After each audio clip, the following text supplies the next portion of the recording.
నాకు బందర్ అంటే నాకు తెలిసి అదే ఫ్యాక్షన్ ఏరియా కాదు, ఇంకోటి కాదు, చాలా ప్రశాంతంగా ఉండే ఏరియా. కొల్లు రవీంద్ర గారు ఫ్యాక్షనిస్ట్ కాదు, పేరు నాని గారు ఫ్యాక్షనిస్ట్ కాదు, ఇద్దరు రాజకీయ నాయకులే. కానీ ఎందుకు సార్ ఎప్పుడు కుతుకుతులాడుతూ ఉంటుంది? అప్పుడు చూస్తే మోకా భాస్కర్ రావు అనుకుంటా, మార్కెట్ యార్డ్ చైర్మన్, మోటార్ విషయంలో అతన్ని జైలుకి పంపించారు. ఇప్పుడు ఆయన అధికారంలోకి వచ్చి ఇప్పుడు మీ మీద ఆయన బాగా ఫోకస్ పెట్టినట్టున్నాడు. పేరు నానిని ఖచ్చితంగా జైలుకు పంపించి తీరుతామని వాళ్ళు ఎప్పుడు కుతుకుతులాడుతుంటుంది. ఎందుకు సార్ ఫ్యాక్షన్? నేను ఎప్పుడన్నా మీ ఇష్టం, మీ లైబ్రరీలోనా, మీ ఇష్టం వచ్చిన ఏదన్నా ఛానల్ దగ్గర లైబ్రరీలోనా కొల్లు రవీంద్రని అరెస్ట్ చేసి నేను లోపలికి పంపిస్తానని నేను ఎప్పుడన్నా మాట్లాడాను? మీరు అనలేదు. నేనంటున్నా ఇప్పుడు పంపించారు జైలుకి ఆయన్ని. అతను అంటున్నాడు నేను పంపించాను. మర్డర్ కేసులో మీరు ఇరికించారనే కదా అప్పుడు ఆరోపణలు వచ్చాయి. ఆయనకు సంబంధం లేకపోయినా మీరు ఇరికించారు మోకా భాస్కర్ గారు మర్డర్ కేసులో అనేసి. ఏమండి నేను ప్రొఫెషనల్ పొలిటీషియన్ని, ఏమండి నాకు అంచనా ఉంది. ఆయన ప్రొఫెషనల్ పొలిటీషియన్ కాదా? అంటే ఆయన వీకెండ్ పొలిటీషియన్, పార్షియల్ పొలిటీషియన్. అతను హాబీగా చేస్తాడు రాజకీయాలు. నేనైతే హోల్ టైమర్గా చేస్తాను. సెకండ్ టైం కూడా ఆయనకు మంత్రి పదవి ఇచ్చాడు చంద్రబాబు గారు. ఫస్ట్ టైం ఒకసారి, ఇప్పుడు ఒకసారి హాబీగా చేస్తే. మంత్రి పదవి ఇవ్వటానికి దీనికి సంబంధం ఉంది? ఫుల్ టైం పొలిటీషియన్కే పార్టీలో పెద్దలు గుర్తించి మంత్రి పదవులు ఇచ్చే అవకాశం ఉంటుందేమో నేను అనుకుంటున్నాను. చంద్రబాబు మీతో మాట్లాడుంటాడు, నాకు తెలియదు కదా. మరి మంత్రి పదవి ఇవ్వటానికి దేనికి సంబంధం లేదనేది నా ఉద్దేశం. లేదు, చంద్రబాబు మీతో డిస్కస్ చేసి ఉంటాడు కాబట్టి మీరు అడిగారు. సార్ ఎలాంటి వ్యక్తి అంటే ఫుల్ టైం ఉంటాడు, బాగా ఉంటాడు కొల్లు రవీంద్ర గారు. మీరు అడిగితే చెప్పారు, చాలా మంచి వ్యక్తి చెప్పాను సార్. నేను అడిగితే చెప్పాను సార్. మిమ్మల్ని ఎందుకు? చాలా మంచి వ్యక్తి. మిమ్మల్ని ఎందుకు? మీరే మిమ్మల్ని ఏమైనా అడిగి ఉంటే మీరు మీ ఆలోచన పాపం మీకు చెప్తే మీరు ఆనందపడతారు కదా సార్. పేర్ని సార్ ఆనందపడతారు కదా మాట్లాడారంటే. ఇవన్నీ మనకి ఇవన్నీ ఇప్పుడు చూసేవాళ్ళకి నాన్ సెన్స్గా ఉంటుంది. మీకు ఆయనకి ఏంటి సార్ గొడవ? అసలుకి రాజకీయ గొడవలా ఏంటి అసలుకి? అతనే ఎక్కువ మాట్లాడతాడు. మాట్లాడినప్పుడు ఇప్పుడు వాయినాల్లో వాయినం పెడితే మళ్ళీ వాయినం ఇవ్వాలి కదా, అంతే సార్. అంతే, అంతకుమించి వేరే ఏం లేదు. ఇస్తేనమ్మా వాయినం, పుచ్చుకుంటున్నామా మాటలు. అతను మాటలు జారుతున్నాడు కాబట్టి మనం కూడా పరుషంగా మాట్లాడుతున్నాం, అంతే. అంతకుమించి వేరే నేనేం నా పాత రోజుల్లో చూసుకోండి, నేను అసలు ఏనాడు పరుషంగా 2009లో ఓడిపోయాడు నా మీద అతను. నేను గెలిచాను. 9 నుంచి 14 దాకా అతని గురించి నేను పరుషంగా ఎక్కడ మాట్లాడామని చూస్తే స్టార్ట్ అయిందే 19లో మీ అధికారంలోకి వచ్చినాక భాస్కర్ రావు హత్య కేసు 14 ఏమంటే 9-14 నేనే అధికారంలో స్టార్ట్ అయింది అక్కడే కదా పునాది. 9-14 నేను అధికారంలో నేనే ఉన్నాను. కరెక్ట్ సార్, అది వదిలేండి సార్. 19లో స్టార్ట్ అయింది కదా, అక్కడ ఆజ్యం పోసింది ఎవరు అంటున్నాను. అదే 14 అంటే సంబంధం లేని కేసు ఆయన ఇరికించారనేది కదా అక్కడ ఆరోపణ. అసలు మీరు వినరు. 9-14లో కూడా చాలా అభ్యంతరకరంగానే మాట్లాడేవాడు. 9-14 మధ్యలో కూడా అభ్యంతరకరంగానే మాట్లాడేవాడు అని చెప్తున్నాను. అతను 14-19లో కూడా మా అభ్యంతరకరంగానే మాట్లాడేవాడు. ఇప్పటికీ అభ్యంతరకరంగానే మాట్లాడుతున్నాడు అతనికి. నేను ఈ మధ్య కాలంలో నేనేం చేస్తున్నానంటే, సార్ నువ్వు అట్టు పెడుతున్నావు కదా, ఈయన ఏదో చేతకానం లాగా నీకు అనిపిస్తుంది, నీకు అట్టున్నారా పెడదామని నేను కూడా అతికి మాటలతో అంటిస్తున్నాను, అంతే. ఓకే, అతను నోరు జారుతాడు, నేను నోరు జాగ్రత్తగా కాల్చి వాత పెడుతున్నట్టుగా మాట పెడతాను. సార్ మీరు కాపు సమాజానికి చెందినవారు, మీరు కాపులే. పవన్ కళ్యాణ్ గారు కాపులు. పవన్ కళ్యాణ్ గారికి 2024 ఎన్నికలు కాపుల్లో ఆదరణ వచ్చింది. ఒక్క నిమిషం సార్, మీరే అంటారు ప్రశ్న ఆన్సర్ చెప్తా అంటారు. కానీ పవన్ కళ్యాణ్ గారిని ఒక స్థాయిలో మనం దూషిస్తే కాపు సామాజ వర్గం నాకు దూరం అవుతుంది అని ఏ రోజు మీరు ఆలోచించలేదా సార్?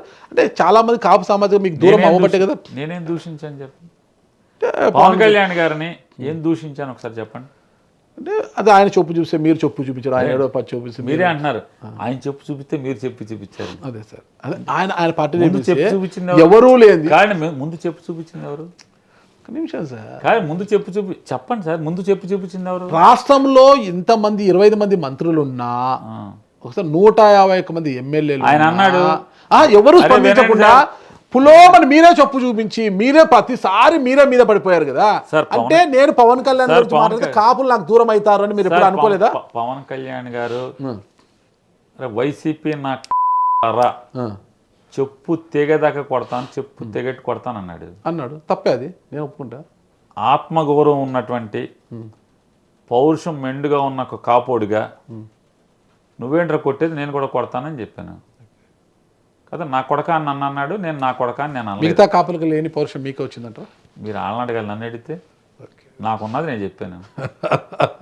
అంటే నేను భావించేది తద్వారా అదే కాపులు, సార్, అదే నేను కాపులు భావించేది దూరం నేను కాలేదా? భావించేది ఆ, రాజకీయాలు, ఈ పదవులు, ఈ పరపతుల కంటే ఆత్మాభిమానం అది మొదటిది.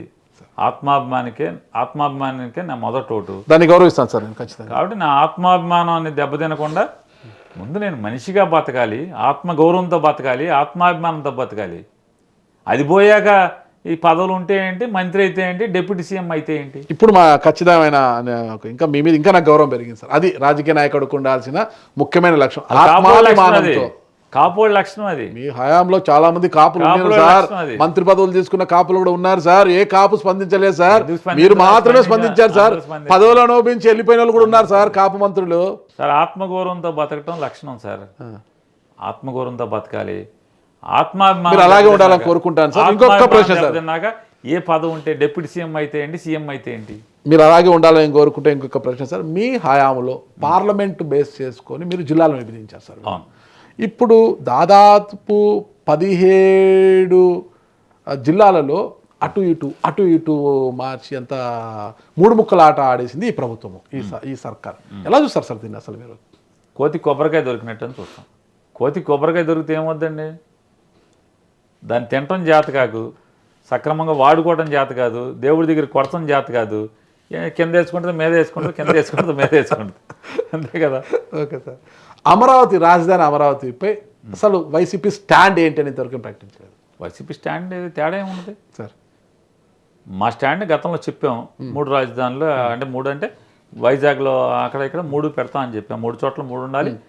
అంటే ప్రాధాన్యత, ప్రభుత్వం యొక్క ప్రాధాన్యత రాష్ట్రం నలుచెరుగులు అంటే రాయలసీమలో, కోస్తాలో, ఉత్తరాంధ్రలో ముగ్గురికి అందరికీ ఉండాలి. ప్రతి ఒక్కళ్ళు కూడా ఈ రాష్ట్రం మాది అనుకునే భావన కలగాలని ఒక ఆలోచనతో చేశాం. ఓకే, లేదు, మాకు అధికారం కొనసాగుంటే వేరుగా ఉండేది. ఇప్పుడు మళ్ళీ జరుగుతుంది. దీంట్లో చంద్రబాబు నాయుడు గారు 1,00,000 కోట్ల అంత అప్పులు తెచ్చేసి మళ్ళీ అక్కడ ఏదో కెరుగుతున్నాడు మొత్తం అంతా. మేం చేయగలిగేది ఏముంటుంది? అమరావతిని రాజధాని ఇక ఎవరు మార్చడం, ఒక గెజిట్ కూడా ఇచ్చేసారు, పార్లమెంట్లో బిల్లు కూడా ప్రవేశపెట్టేశారు. అమరావతి మేమేం మారుస్తామని చెప్పట్లేదు కదా. అక్కడ గెజిట్లే ఉంటాయండి, 5 నిమిషాల్లో గెజిట్ మారుతుంది, కానీ గెజిట్ గురించి కాదు అక్కడ. సార్ ఇక్కడ సరే వినండి, గెజిట్ గురించి కాదు, జనం సొమ్ము, జనాన్ని తాకట్టు పెట్టి 1,00,000 కోట్లు తెచ్చి అక్కడ ఆయన ఆ 1,00,000 కోట్లలో అది ఎంత విలువగా రూపాంతరం చెందుతుందో తెలియదు. అంటే ఎంత అంటే అది 50,000కి వస్తుందా, 25,000కి వస్తుందా, వీళ్ళ కమిషన్లు, కక్కుర్తులు, డబ్బులు పోను, అది ఎంతకన్నా ఉన్నాయి. జనం సొమ్ము అక్కడ పోస్తున్నారు కదా. కాబట్టి మాకంటూ కొంత విచక్షణ, విజ్ఞత ఉంటుంది. కాబట్టి మళ్ళీ ఇక్కడి నుంచి అక్కడ ఆ టైం పెట్టే ఆలోచన అయితే మాకు ఉండదు. అయితే పార్టీ స్టాండా అది సజ్జల రామకృష్ణ గారు స్టాండ్ అని మనకు తెలియదు. తప్పదు. దాదాపు ఒక 5 నెలల క్రితం అనుకుంటా సజ్జల గారు, ఒక్క నిమిషం సార్ పూర్తి చేయనండి, 2029లో వైసీపీ అధికారంలోకి వచ్చిన పరిపాలన అమరావతి నుంచే ఉంటుంది తప్పితే వైజాగ్ నుంచి ఉండదు అని సజ్జల రామకృష్ణ గారు ప్రకటించారు. ఇప్పుడు నేనేం చెప్పాను? అదే సార్, ఇది టోటల్ పార్టీ స్టాండే కదా. జగన్మోహన్ రెడ్డి గారి సూచన ప్రకారం వచ్చిన స్టేట్మెంటే కదా అది. ఆ రోజు సజ్జల గారు చెప్పిన, ఈరోజు మీరు చెప్పిన పేరు నాని అయినా, సజ్జల రామకృష్ణారెడ్డి గారైనా, అయితే ఇంకెవరైనా జగన్ గారి మనోగతం తెలుసుకోకుండా నిజంగా మేము మాట్లాడితే ఏమవుతాం? సమాజంలో వెధవలు అవుతాం, అంతే కదా. అవును సార్. కాబట్టి జగన్ గారి మనోగతమే ఇన్ని వేల కోట్ల రూపాయలు ఇక్కడ, అంటే 1,00,000 కోట్ల రూపాయలు అప్పులు తెచ్చేస్తున్నాడు, జనాన్ని తాకట్టు పెట్టి తెచ్చి ఇక్కడ అన్నీ కెలుగుతున్నాడు. ఎన్ని పూర్తవుతాయి ఎన్నో తెలియదు. కాబట్టి ఇక మనము కొత్తగా మళ్ళీ ప్రజల్ని, అంటే మళ్ళీ రాష్ట్రాన్ని మనం ఎందుకు ఇబ్బంది పెట్టాలి? సరే, కానీ కొనసాగిద్దామనేది.